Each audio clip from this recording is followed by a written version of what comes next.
War of the Worlds is not the most popular or beloved of Spielberg films, yet it is an important one. The obvious focus of the story is about a huge, devastating alien invasion. At least that is what most people will get out of the film. Right away you can tell it is a Spielberg film. It is about a divorced father who does not see much of his kids. He doesn't have much of a relationship with them, but throughout the film he is forced to become the father figure he should have been the entire time. Not unlike Spielberg's other movies, this theme of imperfect family life bears a resemblance to E.T., Close Encounters, Jurassic Park, and a majority of his other films. The family part of the story is basically interchangeable with most of Spielberg's other films, with all of the big spectacular things that happen. But what works is that when the film was released in 2005, we as a nation were still learning from and getting accustomed to war. This film really parallels what it is like to be in war. After all, the word is in the title.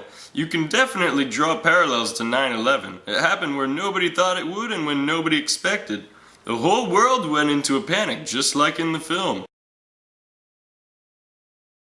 And the story of Tom Cruise's character Ray trying to fill in for his children's mother in a desperate time really parallels the many stories from 9/11 about split-up families who now had only one parent in place to do the job of two.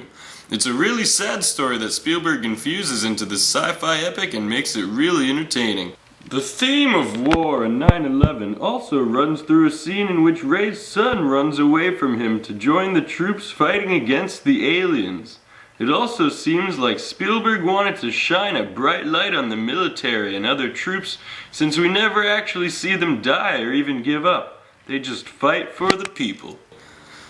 The movie starts without any explosions. Spielberg was not trying to shove those in our faces prematurely. The film starts out just the way I like a film to. It starts out slow and sets the scene.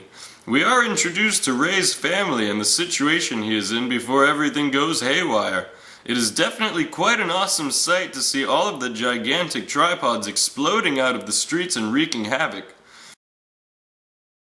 There is a scene where we see Dakota Fanning's character in the back seat of the car during the family's escape.